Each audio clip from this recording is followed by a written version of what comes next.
So 15 athletes. That's a big field, unusually big field for a championship. I can't remember the last time I saw more than 12 in a championship 1500 meter final, and you can see it there, heavy traffic as you go through the first 100 meters. Nobody really wanting to lead, but nobody wanting to be in the middle or at the back of the pack. So a lot of jostling for position at the front there in the top 4 or 5 places. And it's Mills, I think, or no, Matt Stonia, who has the front. Or is it? No, it is Davis, excuse me. There's so many white vests there. It's like one of those commercial races with the shoe company vests being exactly the same. But it is Davis for Phoenix now. And West, James West, on his shoulder, the Tunbridge man. Jake Whiteman boxed at the moment just behind the leader in 4th place. And pace has slowed significantly after that rush in the first 100, Hannah. This is what we saw in the heat yesterday. We saw Archie Davis leading from the front, and he was comfortable doing that. I might expect Tom Mortimer made that move around the outside, but didn't go all the way to the front. 63 is really slow for these guys. This is well within the capability. You can see Jake Hayward making a move around the outside. We talked about this yesterday in the heats. People make moves, and are they trying to get to the front, or are they just trying to reposition? And for me, it's too early to be repositioning. You can see there that, apologies, I can't make out who that is. It's made a move to the front there already.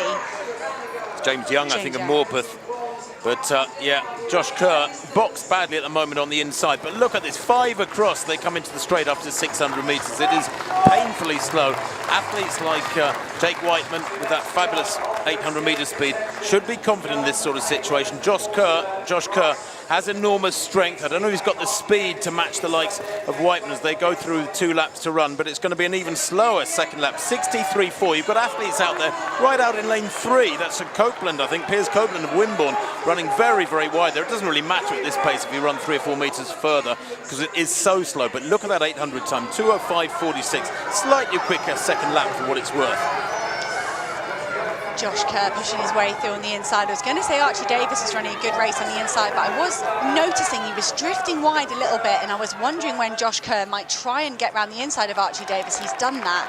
But Josh Kerr is in a lot of traffic there, and you look at these guys with Olympic qualifying marks. You've got Jake Hayward at the front there, Charlie Deval Grice on his shoulder, and Piers Copeland. He's run wide the whole race, but it is slow, so potentially not so important that he's running wide, and more important that he's within striking distance at the front.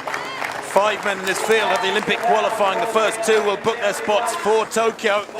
Big names are going to miss out here as they come to the bell. Charlie Grice has been well positioned throughout. It is the Cardiff man Jake Hayward who leads as they go into the final lap. Gaps will begin to open now. Josh Kerr's had problems throughout the entire race looking for a good position. Now he finds himself better positioned in 4th place. Whiteman nicely positioned there in 3rd place, tailing the 2 leaders. They go through 1200 metres in 3:02, a 57.01 penultimate lap there as they go down the back straight, and a big push from Kerr. Whiteman slots into his slipstream. Charlie Deval Grice is there, so is Hayward. Copeland nowhere at the moment, he's back in 6th place as Kerr kicks around the final bend. Whiteman in his slipstream. Hayward losing ground on the Deval Grice has got to push past the Cardiff man who wants to get into the top 3. And Kerr will need another kick now because here comes Whiteman. The announcer in the stadium is the father of this man, and he busts a gut to try and get past her. Josh Kerr, a battle between these two. It's a great battle too. And Jake Whiteman finishes in 2nd yet again. Last year 2nd in the 800. Josh Kerr takes the win. That final lap very fast indeed. We'll get that split for you as quickly as we can, but Josh Kerr timed it right. 3:40.75. Not a bad time considering the early race splits. 2:05.4, remember, at 800 meters. Josh Kerr will go to the Olympics. He is the world number 2. Jake Whiteman will as well with that 2nd spot, though he would love to have been able to call himself British champion. And the battle behind them, well, the selectors have got some thinking to do now. Josh Kerr made a big move down that back straight. Jake Whiteman, I feel like he deliberately let everybody make their kick and then saved a bit for this home straight, but he couldn't quite get past Josh Kerr. Josh Kerr's 3:31 victory a few weeks ago, and miles ahead of the rest of the field, was so impressive. And Jake Whiteman will have to wait another year for a British title.